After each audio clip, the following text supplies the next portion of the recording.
In this video, I'm going to show you how to change the internal battery in a Jeep Renegade key fob.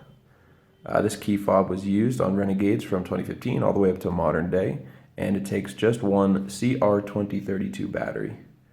You could change your battery at home, it's super easy. You could pick one of these up online. Don't need to go to the hardware store or anything. I left a link in the description to get one on Amazon. They're just a couple bucks, and then you can go ahead and follow along. First step, flip over the key fob. See this little lever here, this button? Press that to remove your internal key.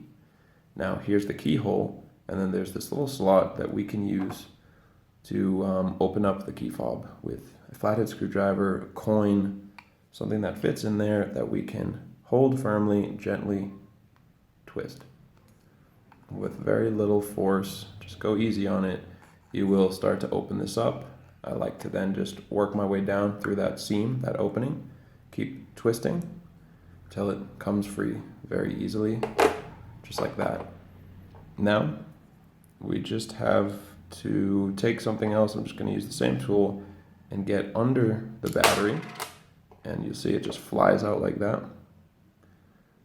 Take a new CR2032 battery, make sure this positive side goes face down. Go ahead and position it first, pushing it towards this metal component, getting that in place for clicking down the other side. And that's really all it takes. We're just going to click these two halves back together. Make sure it all goes back into place. Might have to squeeze, apply a little bit of pressure here. Put your key back in, and you're all set.